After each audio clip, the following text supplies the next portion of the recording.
नमस्कार दोस्तों, मैं मीनाक्षी कश्यप आज फिर से आपका स्वागत करती हूँ श्रीमद् देवी भागवत की इस दिव्य यात्रा की ओर।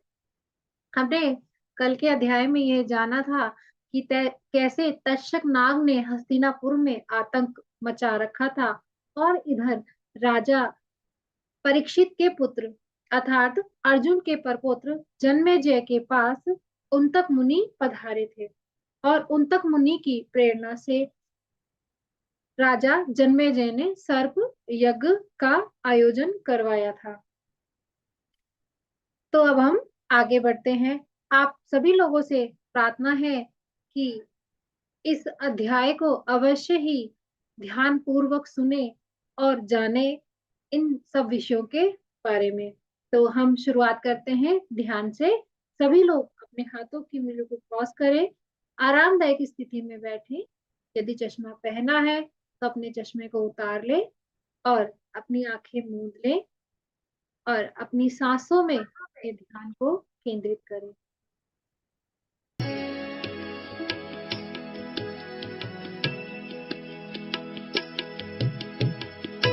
इन सभी गुरुओं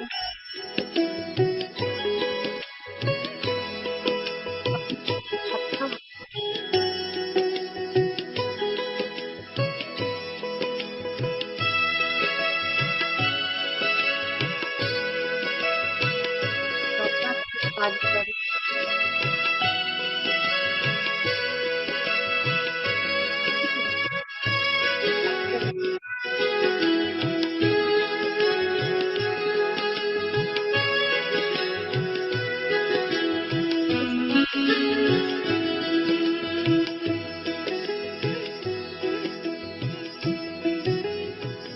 धरती माँ और सभी पंचभूतों को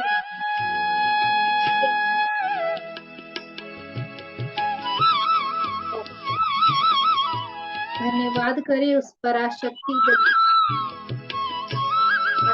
जिसके कारण हमारी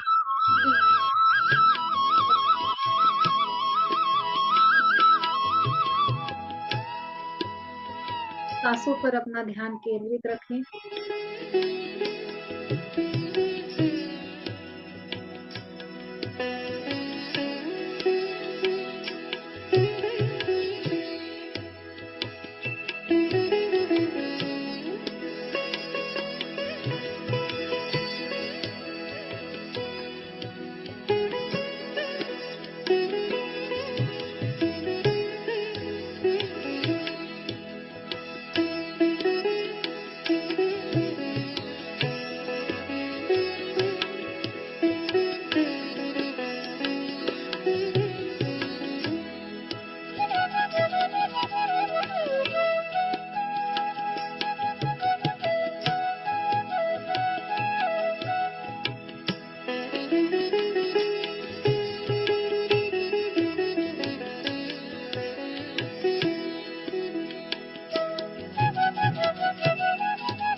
सांसों की गति पर ध्यान दें।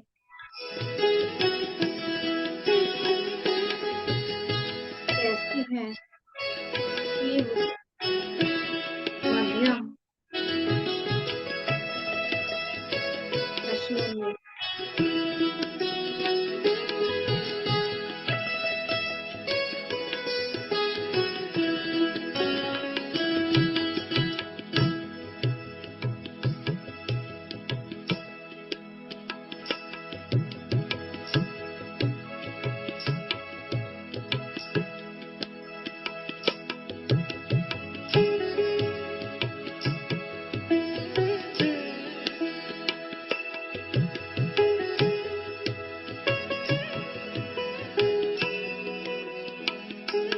अपना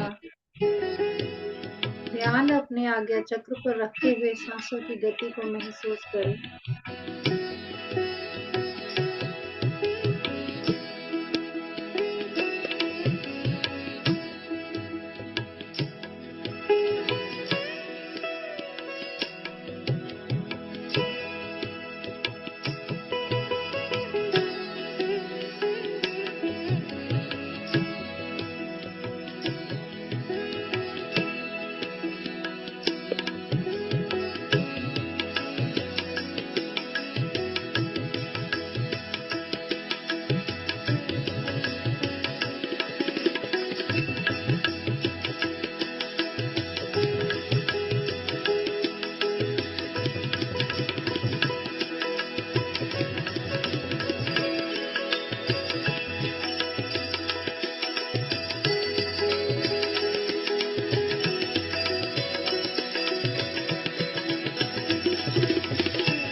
गोभी में जाती हूँ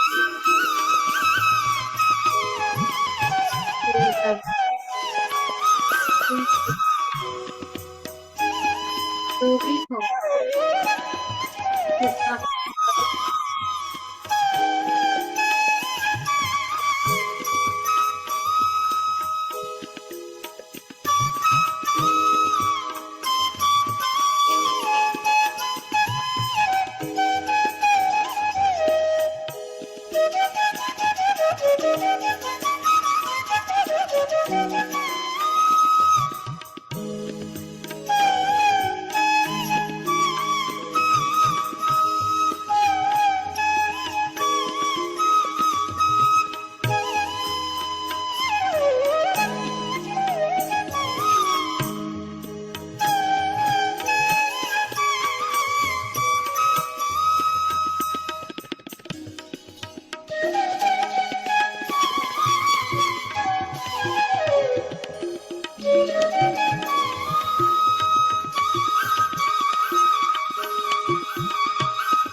जब वो अपने पूरे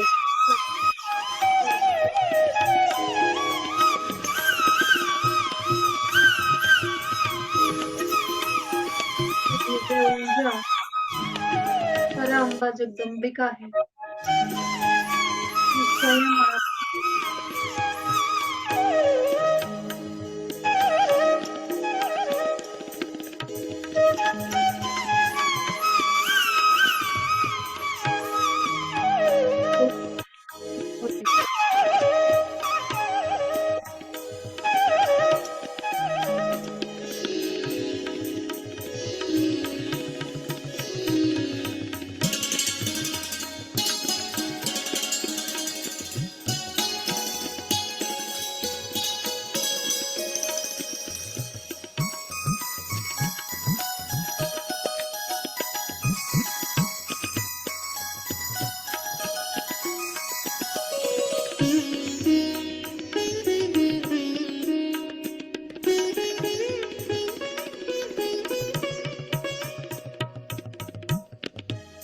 पृथ्वी लोक पर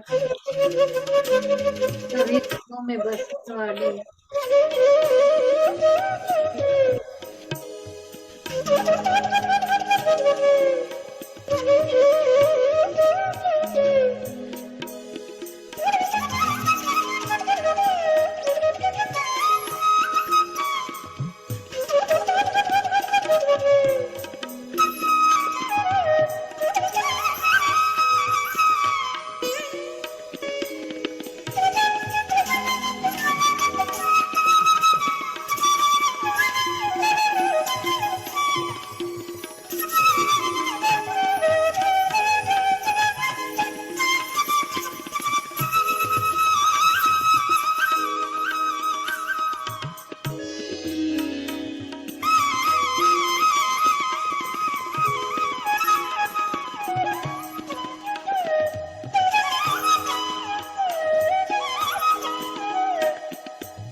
से आपके पूरे शरीर का शुद्धिकरण हो गया है।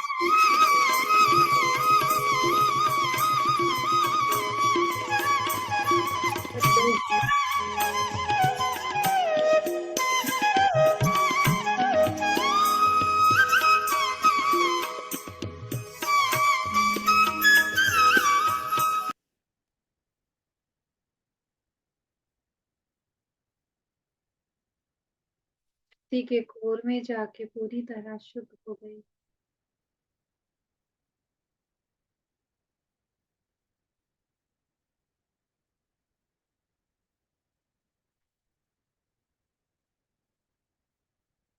आप माँ धरती से भी एक ग्राउंडिंग एनर्जी प्राप्त कर रहे हैं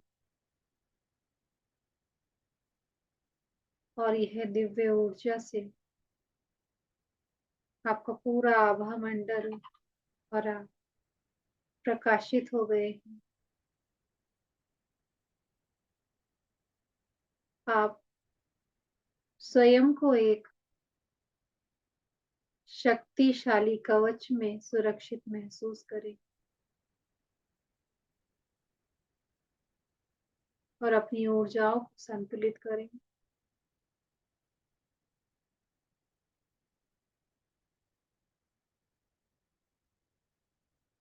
सभी गुरुओं को, अपने माता पिताओं को, माँ धरती को, पंच तत्वों को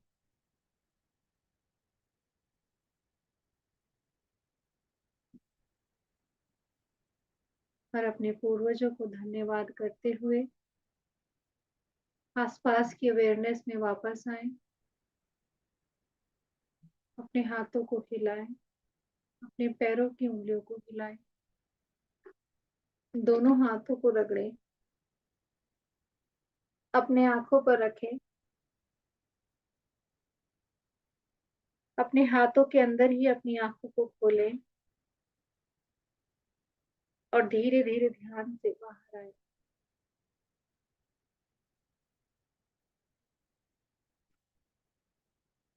तो दोस्तों, आशा है आज इस ध्यान में आपको माँ की अद्भुत अनुभूति हुई होगी। चलिए हम इस यात्रा की ओर आगे बढ़ते हैं। द्वितीय स्कंद का 12वां अध्याय, अस्ति मुनि के जन्म की कथा। कद्रु और विनता द्वारा सूर्य के घोड़े के रंग के विषय में शर्त लगाना और विनता को दासी भाव की प्राप्ति। कद्रु द्वारा अपने पुत्रों को श्राप। तो इस दिव्य यात्रा को मैं आप सभी मित्रों से प्रार्थना करती हूँ, निश्चित तौर पर ही आप इसे ध्यान से सुने और समझें। सूत उवाच तच्छ्रुत्वा वचनं तस्य व्यासः सत्यवती सुतः उवाच वचनं तत्र सभायां नृपतिं शतम्। सूत जी बोले, राजा जन्मेजय का वचन सुनकर सत्यवती पुत्र व्यास ने सभा में उन राजा से कहा। व्यास जी बोले, हे राजन सुनिए, मैं आपसे एक पुनीत कल्याणकारक रहस्य में अद्भुत तथा विविध कथानकों से देवी युक्त नामक देवी भागवत का पुराण कहूंगा। मैंने पूर्व काल में अपने पुत्र सुखदेव को सुनाया था। हे राजन, मैं अपने परम रहस्यमय पुराण का श्रवण आपको कराऊंगा। सभी वेदों एवं शास्त्रों के सार स्वरूप तथा धर्म, अर्थ, काम, मोक्ष के कारणभूत इस पुराण का श्रवण करने से यह मंगल तथा आनंद प्रदान करने वाला होता है। तो जन्मेजय बोले, हे प्रभु, यह आस्तिक किसका पुत्र था और यज्ञ में विघ्न डालने के लिए क्यों आया था? यज्ञ में सर्पों की रक्षा का करने का पीछे इसका क्या उद्देश्य था? हे महाभाग, उस आख्यान को विस्तार पूर्वक बताइए। हे सुव्रत, उस संपूर्ण पुराण को भी विस्तार के साथ कहिए। व्यास जी बोले, जरत्कारु एक शांत स्वभाव वाले ऋषि थे। उन्होंने गृहस्थ जीवन अंगीकार नहीं किया था। उन्होंने एक बार वन में गड्ढे के भीतर अपने पूर्वजों को लटकते हुए देखा। तदनंतर पूर्वजों ने उनसे कहा, हे पुत्र, तुम विवाह कर लो जिससे हमारी परम तृप्ति हो सके। तुम सदाचारी पुत्र के ऐसा करने पर हम लोग निश्चित रूप से ही दुख मुक्त होकर स्वर्ग की प्राप्ति करेंगे। तब उन जरत्कारु ने कहा, हे मेरे पूर्वजों, जब मुझे अपने समान नाम वाली तथा अत्यंत वशवर्तनी कन्या बिना मांगे ही मिलेगी, तभी मैं विवाह करके गृहस्थी बसाऊंगा। मैं यह सत्य कह रहा हूँ। उनसे ऐसा कहकर ब्राह्मण जरत्कारु तीर्थाटन के लिए चल पड़े। उसी समय सर्पों को उनकी माता ने श्राप दिया कि वे अग्नि में गिर जाए। कश्यप ऋषि की कद्रुवा और विनता नामक दो पत्नियां थी। सूर्य के रथ में जुते हुए घोड़े को देखकर वे आपस में वार्तालाप करने लगी। उस घोड़े को देखकर कद्रु ने विनता से यह कहा, हे कल्याणी, यह घोड़ा किस रंग का है, यह मुझे शीघ्र सही सही बताओ। विनता बोली, अश्वराज श्वेत रंग का है। हे शुभे, तुम इसे किसी रंग का मानती हो, तुम भी इसका रंग बता दो, तब हम दोनों आपस में इस पर शर्त लगाएंगे। कद्रुआ बोली, हे शुभ मुस्कान वाली, मैं तो इस घोड़े को कृष्णार्वण समझती हूँ। हे भामिनी, आओ मेरे साथ शर्त लगाओ, जो हारेगी वह दूसरे की दासी बनना स्वीकार करेगी। सूत जी बोले, कद्रु ने अपने सभी आज्ञाकारी सर्पपुत्रों से कहा कि तुम सभी लिपटकर उस घोड़े के शरीर में जितने बाल हैं उन्हें काला रंग का कर दो। उनमें से कुछ सर्पों ने कहा कि हम ऐसा नहीं करेंगे। कुछ सर्पों को कद्रु ने श्राप दे दिया कि तुम लोग जन्मेजय के यज्ञ हवन की अग्नि में गिर पड़ोगे। अन्य सर्पों ने माता को प्रसन्न करने की कामना से उस घोड़े की पूंछ में लटककर अपने विभिन्न रंगों से घोड़े को चितकबरा बना दिया। तदनंतर दोनों बहनों ने साथ साथ जाकर घोड़े को देखा। उस घोड़े को चितकबरा देखकर विनता बहुत दुखी हुई। उस समय सर्पों का आहार करने वाले महाबली वनता पुत्र गरुड़ जी वहां आ गए। उन्होंने अपनी माता को दुखित देखकर पूछा, हे माता, आप बहुत उदास हैं। आप मुझे रोती हुई प्रतीत हो रही हैं। हे सुनैने, मेरे आप सूर्य सारथी अरुण सदृश पुत्रों के जीवित रहते हुए यदि आप दुखी हैं, तब हमारा जीवन तो धिक्कार है। यदि माता ही परम दुखी हो और पुत्रों के उत्पन्न होने से क्या लाभ।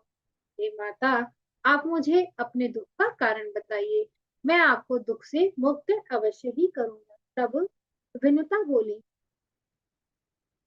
हे पुत्र, मैं अपनी सौत की दासी हो गई हूँ, अब व्यर्थ में मारी गई। मैं क्या कहूँ। वह मुझसे अब कह रही है कि मैं उसे अपने कंधे पर ढोऊं। हे पुत्र, मैं इसी से बहुत दुखी हूँ। गरुड़ जी बोले, वे जहां भी जाने की कामना करेंगी, मैं उन्हें ढोकर वहां ले जाऊंगा। हे कल्याणी, आप शोक न करें, मैं आपको निश्चिंत कर देता हूँ। व्यास जी बोले, गरुड़ द्वारा ऐसा कहे जाने पर विनता उसी समय कद्रु के पास चली गई। महाबली गरुड़ भी अपनी माता विनता को दास्य भाव से मुक्ति दिलाने के उद्देश्य से कद्रु को उसके पुत्रों सहित अपनी पीठ पर बैठाकर सागर के उस पार ले गए। वहां जाकर गरुड़ ने कद्रु से कहा, हे जननी, आपको बारंबार प्रणाम है। अब आप मुझे यह बताएं कि मेरी माता दासी भाव से निश्चित ही कैसे मुक्त होगी। कद्रु बोली, हे पुत्र, तुम स्वर्ग लोक से बलपूर्वक अमृत लाकर मेरे पुत्रों को दे दो और शीघ्र ही अपनी अबला माता को मुक्त करा लो। व्यास जी बोले, कद्रु के ऐसा कहने पर पक्षी श्रेष्ठ महाबली गरुड़ उसी समय इंद्रलोक गए और देवताओं से युद्ध करके उन्होंने सुधा कलश छीन लिया। अमृत लाकर उन्होंने अपनी विमाता कद्रु को अर्पण किया और उन्होंने विनता को दासी भाव से निसंदेह मुक्त करा लिया। जब सभी सर्प स्नान करने के लिए चले गए, तब इंद्र ने अमृत को चुरा लिया। इस प्रकार गरुड़ के प्रताप से विनिता तो दासी भाव से छूट गई। अमृत घट के पास कुश बिछे हुए थे, जिन्हें सर्प अपनी जीवा से चाटने लगे। तब कुश के अग्रभाग से स्पर्श अग्रभाग के यानी कि आगे के भाव से छूने मात्र से ही वे दो जीभ वाले हो गए। अर्थात कुशा एक प्रकार की घास होती है और वह थोड़ी स्ट्रेट होती है। तो यहाँ यह बताया जा रहा है जब वे उसे चाटने लगे तो वहां से उनकी जीभ कट गई। तो वहीं से जितने भी नाग हुए वह दो जीभ वाले हो गए। जिन सर्पों को उनकी माता ने शाप दिया था वे वासुकी आदि नाग चिंतित होकर ब्रह्मा जी के पास गए और उन्होंने अपने शाप जनित भय की बात बताई। ब्रह्मा जी ने उनसे कहा, जरत्कारु नाम के एक महामुनि है, तुम लोग उन्हीं के नाम वाली वासुकी नाग की बहन जरत्कारु को उन्हें अर्पित कर दो। उस कन्या से जो पुत्र उत्पन्न होगा वह तुम लोगों का रक्षक होगा। वह आस्तिक इस नाम वाला होगा, इसमें संदेह नहीं। ब्रह्मा जी वह कल्याणकारी वचन सुनकर वासुकी ने वन में जाकर अपनी बहन उन्हें विनय पूर्वक समर्पित कर दी। जरत्कारु मुनि ने उसे अपने ही समान नाम वाली जानकर, जब भी यह मेरा अप्रिय करेगी तभी मैं इसका परित्याग कर दूंगा। वैसी प्रतिज्ञा करके जरत्कारु मुनि ने जरत्कारु को पत्नी रूप में ग्रहण किया। अर्थात जरत्कारु मुनि व जरत्कारु पत्नी यानी एक स्त्री है और यहाँ एक पुरुष है। तो जरत्कारु मुनि ने यह सोचा कि ये तो मेरे ही नाम वाली है, यदि इसने कभी भी मेरे साथ कोई दुर्व्यवहार किया तो मैं इनको त्याग दूंगा। तो वासुकी नाग भी अपनी बहन उन्हें प्रदान कर आनंद पूर्वक अपने घर लौट गए। हे परंतप मुनि जत्कारु उस महावन में सुंदर पर्णकुटी बनाकर उसके साथ रमण करते हुए सुख भोगने लगे। एक समय मुनि श्रेष्ठ जत्कारु भोजन करके विश्राम कर रहे थे। वासुकी की बहन सुंदरी जरत्कारु भी वहां बैठी हुई थी। मुनि ने उनसे कहा, हे कांते, तुम मुझे किसी भी प्रकार जगाना मत। उस सुंदर दांतों वाली से ऐसा कहकर वे मुनि सो गए। सूर्य अस्ताचल को प्राप्त हो गए। संध्या वंदन का समय उपस्थित हो जाने पर धर्मलोप के भय से डरी हुई जरत्कारु सोचने लगी, मैं अब क्या करूं?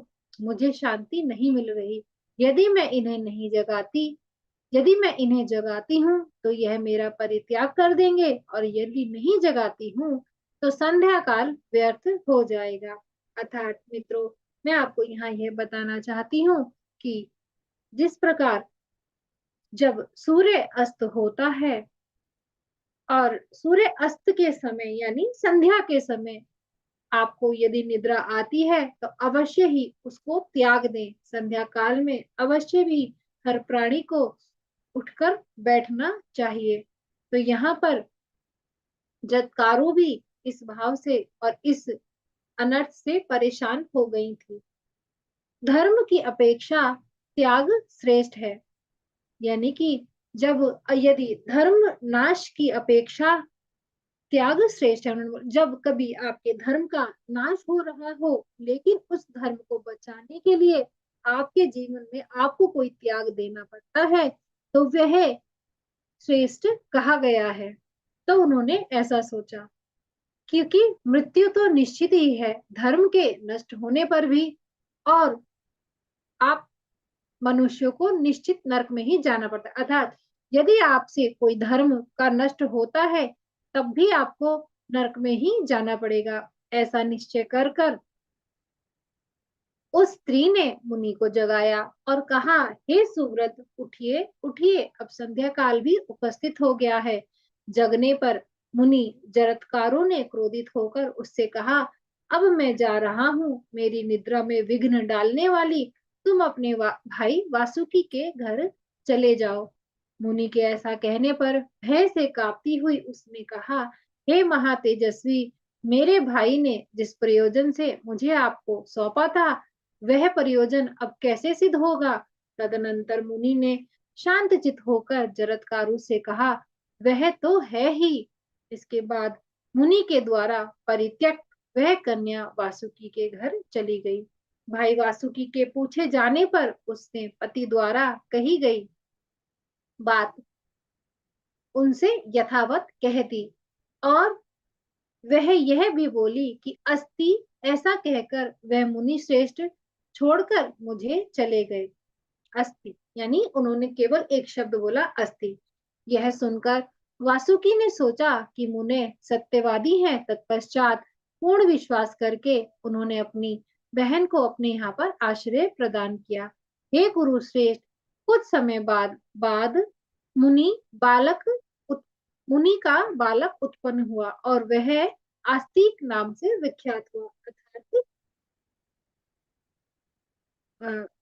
जरत्कारु ने एक पुत्र को जन्म दिया जिनका नाम आस्तिक हुआ। हे नृपश्रेष्ठ, पवित्र आत्मा वाले उन्हीं आस्तिक मुनि ने अपने मातृ पक्ष की रक्षा के लिए आपका सर्प यज्ञ रुकवाया था। अर्थात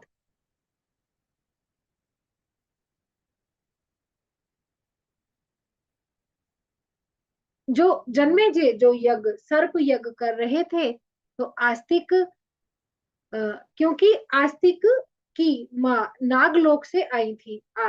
जो भी मुनि की जो पुत्र हुए आस्तिक, वह उनकी माँ नागलोक से आई थी, तो अपने ननिहाल सर्पलोक की हुई, तो उस ननिहाल की रक्षा करने के लिए जन्मेजय जो सर्प यज्ञ कर रहे थे, उसमें उन्होंने उनको रुकवाया था। हे महाराज, यायावर वंश में उत्पन्न वासुकी की बहन के पुत्र आस्तिक का आपने सम्मान किया, यह तो बड़ा ही उत्तम कार्य है। यानी कि आपने उनकी बात मानकर उस यज्ञ को रोका, तो यह बहुत उत्तम बात है। हे महाबाहो, आपका कल्याण हो। आपने संपूर्ण महाभारत सुना, नाना विध दान दिए और मुनिजनों की पूजा की। हे भूप श्रेष्ठ, आपके द्वारा इतना महान पुण्य कार्य किए जाने पर भी आपके पिता स्वर्ग को प्राप्ति नहीं हुए और न आपका संपूर्ण कुल ही पवित्र हो सका। अतः हे महाराज, जन्मेजय आप भक्ति भाव से युक्त होकर देवी भगवती के एक विशाल मंदिर का निर्माण कराइए, जिसके द्वारा आप समस्त सिद्धि को प्राप्त कर लेंगे। तो यहाँ हमने ये जाना कि आपके जीवन में कुछ भी होता है तो वह उसका कोई ना कोई आधार होता है, निराधार वह नहीं होता। क्योंकि जितने भी सर्प यज्ञ में आहुति जिन सर्पों का दिया गया था, उन सर्पों को भी शाप मिला हुआ था। तो उस शाप मुक्ति के यानी उस वे दोष के कारण उन्हें वह उस दोष का भोग यानी उस कर्म का भुगतान करना पड़ा था। तो मित्रों, हम आगे चलते हैं। सर्वस्व प्रदान करने वाली भगवती दुर्गा परम श्रद्धा पूर्वक पूजित होने पर सदा वंश की रक्षा करती हैं तथा राज्य को सदा स्थिरता प्रदान करती है।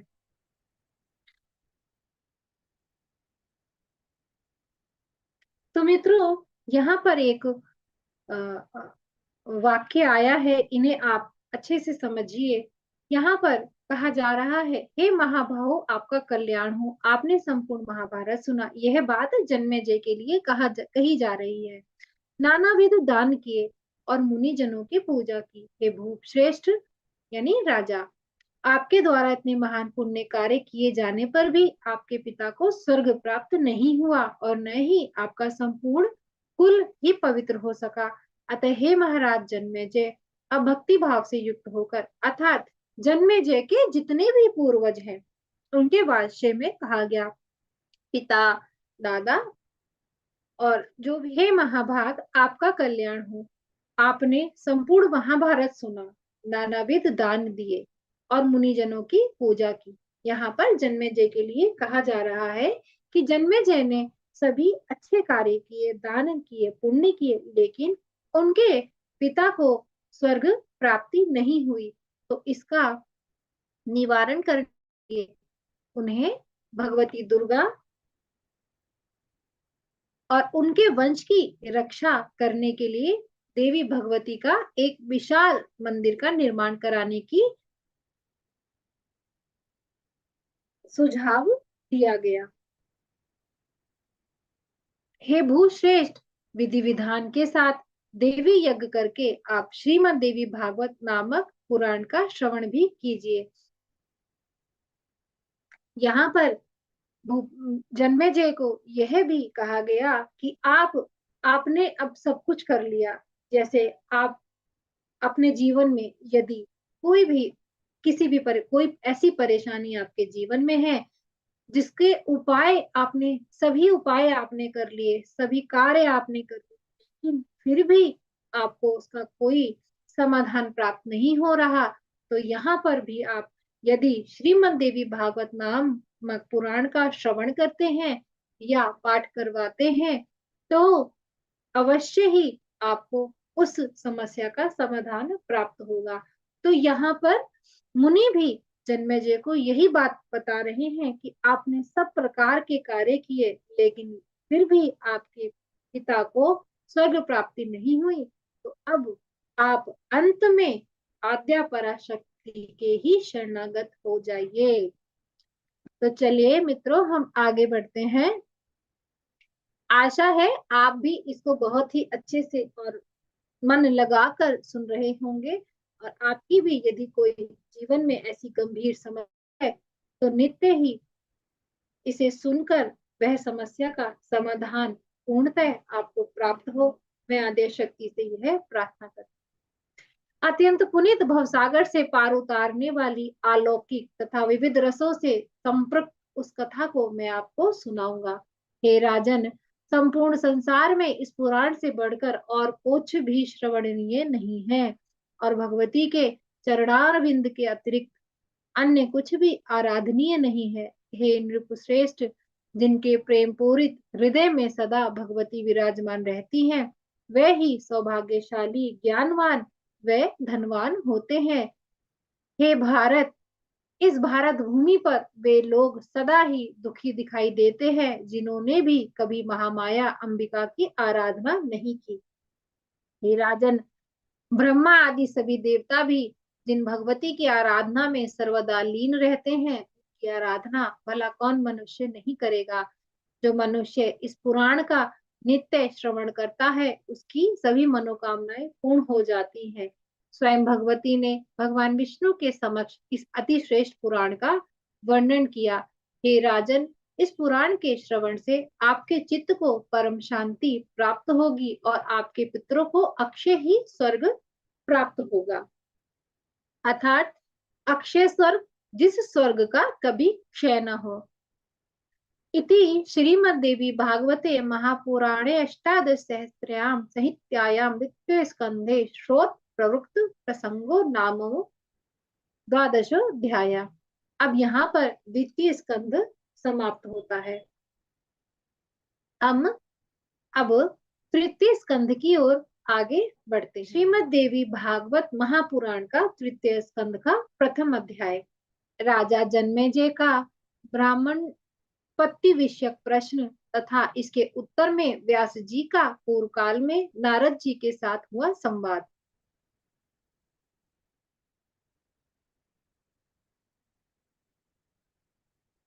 तो मित्रों, अब हम श्रीमद् देवी भागवत के तृतीय स्कंध की ओर आगे बढ़ते हैं। तृतीय अध्याय का प्रथम स्कंध।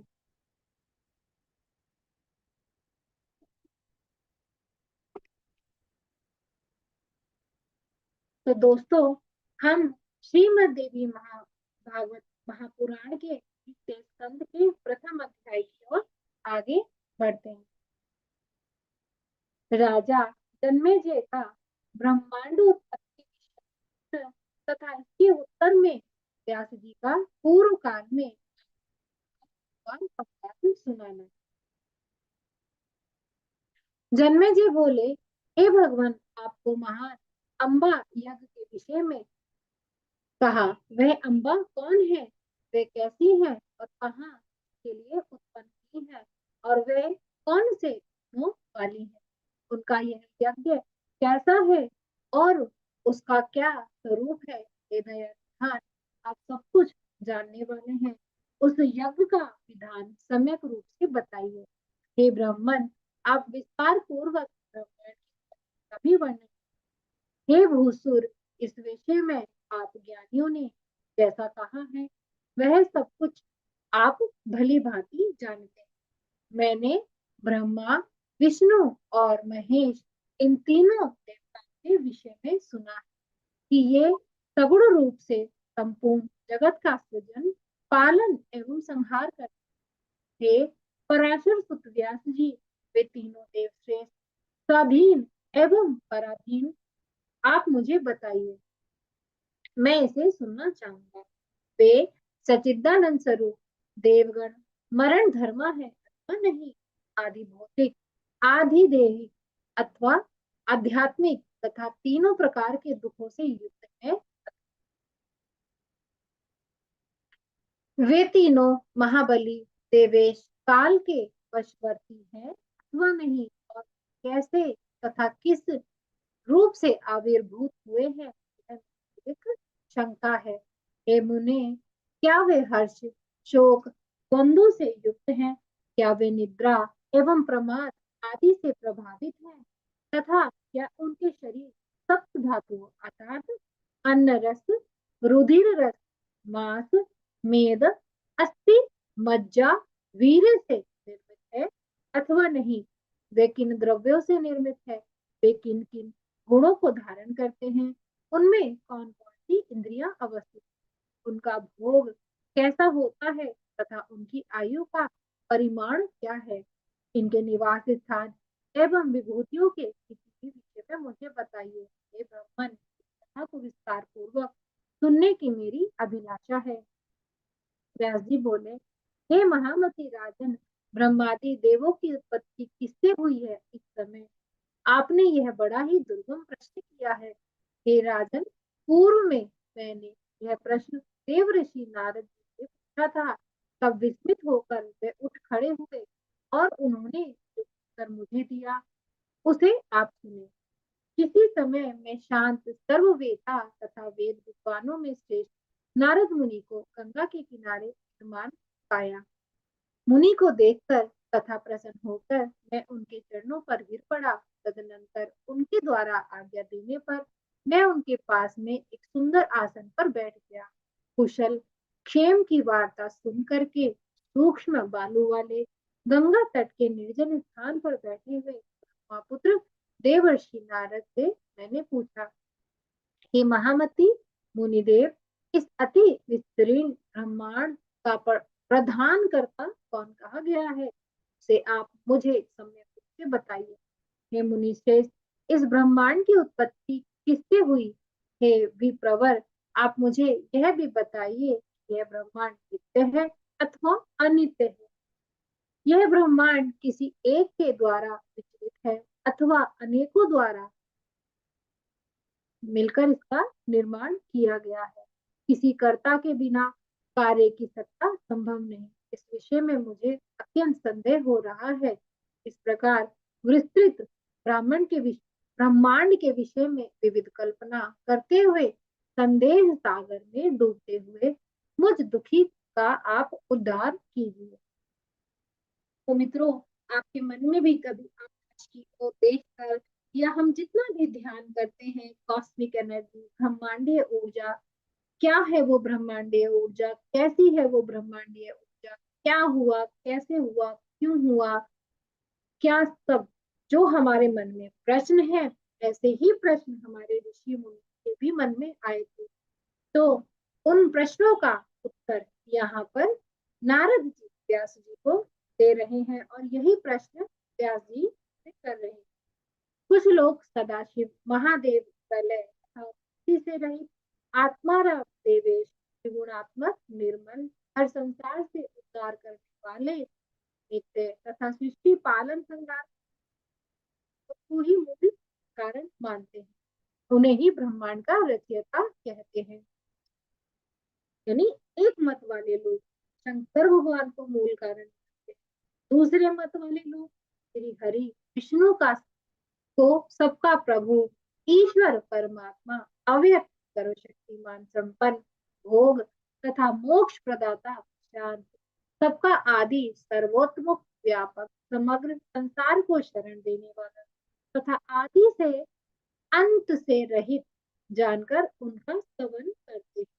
और एक मता और अनुसार अन्य लोग भी ब्रह्मा जी को सृष्टि का सर्व के प्राणियों का प्रवर्तक चारों मुख वाला सुरपति विष्णु के नाभि कमल से प्रादुर्भूत सर्वव्यापी सब लोगों की रचना करने वाला तथा सबसे लोक में निवास करने वाला बताते। कुछ वेद वेता विद्वान सर्वेश्वर भगवान सूर्य को ब्रह्मांड का कर्ता मानते हैं और सावधान होकर साय प्रातः उनकी स्तुति करते हैं तथा उन्हीं का यशोगान करते हैं। यज्ञ में निष्ठा भाव रखने वाले लोग धन प्रदाता शतक्रतु सहस्त्राक्ष देवाधिदेव सबके स्वामी बलशाली यज्ञाधीश सुरपति त्रिलोकेश का भोग करने वाले सोमपान करने वाले सोमपाई लोगों के प्रिय शचीपति इंद्र को सर्वश्रेष्ठ यज्ञों में उन्हीं का यजन करते हैं। कुछ लोग वरुण सोम अग्नि पवन यमराज की तथा कुछ लोग हैरंब गजमुख सर्व कार्य साधक स्मरण मात्र से सिद्ध हो सिद्धि प्रदान करने वाले काम स्वरूप कामनाओं को प्रदान करने वाले स्वच्छ विचरण करने वाले परम देव गणाधीश गणेश की स्तुति करते हैं। कुछ आचार्य भगवानी को ही सब कुछ देने वाली आदि माया की तथा पुरुषानुगामिनी परा प्रकृति कहते हैं। वे उनको ब्रह्म स्वरूपा सृजन पालन संहार करने वाली सभी प्राणियों एवं देवताओं की जननी आदि अंत रहित पूर्णा सभी जीवों में व्याप्त सभी लोगों की स्वामिनी निर्गुणा सगुणा तथा मानती फल की आकांक्षा रखने वाले उन भवानी का वैष्णवी शांकरी ब्राह्मी वासवी वारुणी वाराही नारसिंही महालक्ष्मी विचित्र रूपा वेद माता एकेश्वरी विद्या स्वरूपा संसार रूपी वृक्ष स्थिरता की कारण रूपा सभी कष्टों का नाश करने वाली और स्मरण करते ही सभी कामनाओं को पूर्ण करने वाली मुक्ति चाहने वाली वालों के लिए मोक्ष प्रदायिनी फल की अभिलाषा रखने वालों के लिए काम प्रदायिनी त्रिगुणातीत स्वरूपा गुणों का विस्तार करने वाली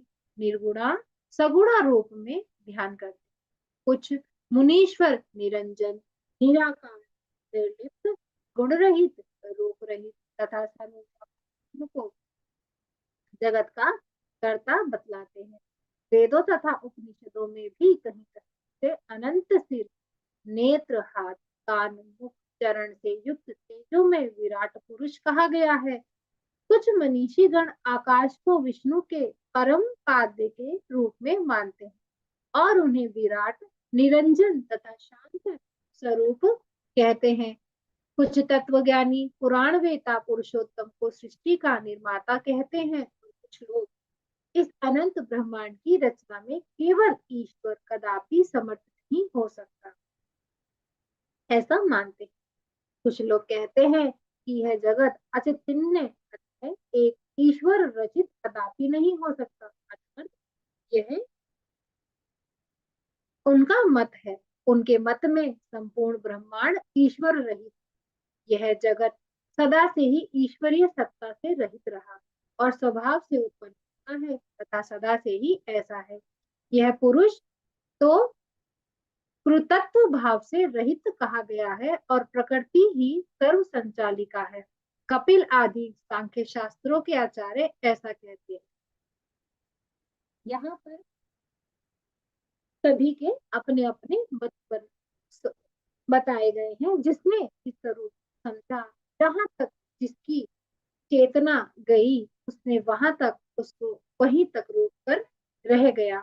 तब हे मुनिनाथ मेरे मन में यह अन्य प्रकार का और भी संदेह पुंज उत्पन्न होते रहते हैं। अर्थात जैसे हम भी तरह तरह की बातें सुनते हैं, तरह तरह की विचार करते हैं, तो हमारे मन में भी यह शंका आती है और हम स्वयं भी यह जानना चाहते हैं कि अर्थात यह शक्ति कौन है जो इस पूरे संसार को चला रही है। हे मुनिनाथ, मेरे मन में यह तथा अन्य प्रकार के सभी संदेह पुंज उत्पन्न होते रहते हैं। नाना प्रकार की कल्पनाओं से उद्विग्न मन वाला मैं क्या करूं? धर्म तथा अधर्म के विषय में मेरा मन स्थिर नहीं हो पाता। अर्थात क्या धर्म है और क्या अधर्म है, इसका कोई भी स्पष्ट लक्षण प्राप्त नहीं होता। कुछ लोग कहते हैं कुछ अर्थात लोग कहते हैं कि देवता सत्व गुण से उत्पन्न हुए और वे सत्य धर्म में स्थित रहते हैं। फिर भी देवगण पापाचारी दानवों द्वारा प्रताड़ित जाते हैं, तो फिर धर्म की व्यवस्था कहाँ रह गई? अर्थात यह आप अपने भी सोचते होंगे कि आप सभी तरीके से ठीक है, लेकिन फिर भी आप पर ही क्यों दुखों का भार है? यद्यपि कई बार कंसल्टेंसी में हमारे पास में यह भी लोग आते हैं, वह हमेशा कहते हैं कि हम तो सभी प्रकार के पूजा पाठ और आध्यात्मिक है, तब हमारे जीवन में ऐसा क्यों हुआ? अर्थात शत्रु यानी दानव रूप जो भी शत्रु उन्हें परेशान करते हैं, अर्थात आपके जीवन में जो आपको परेशान करेगा तो वो आपके लिए तो दानव ही होगा, क्योंकि उसने आपकी मनोदशा को खराब किया। तो मन में ऋषि के मन में यह शंका आई कि जब भी कोई धर्म पालन करता है, कोई भी ब्राह्मण होता है, तो उसे क्यों राक्षसों द्वारा प्रताड़ित होना पड़ता है? तो ऐसे में कहाँ धर्म की व्यवस्था रहेगी? धर्मनिष्ठ और सदाचारी पांडव भी नाना प्रकार से कष्ट सह तो विवश हुए। ऐसी स्थिति में धर्म की क्या मर्यादा रहेगी? अतः हे तात, इस संशय में पड़ा हुआ मेरा मन अतीव चंचल रहता है। हे महामुने, आप सर्वसमर्थ है, अतः मेरे हृदय को संशय मुक्त कीजिए। हे मुने, संसार सागर मोह से दूषित जल में गिरे हुए तथा बार बार डूबते उतारते हुए मुझ अज्ञानी को अपने ज्ञान रूपी जहाज से मेरी रक्षा कीजिए। अर्थात जब भी आप बहुत सारी शंकाओं से भर जाते हैं, तब आपके जीवन में जब ज्ञान का प्रकाश आता है, तो स्वतः ही आप उन समस्याओं से, उन परिस्थितियों से बाहर आ जाते हैं।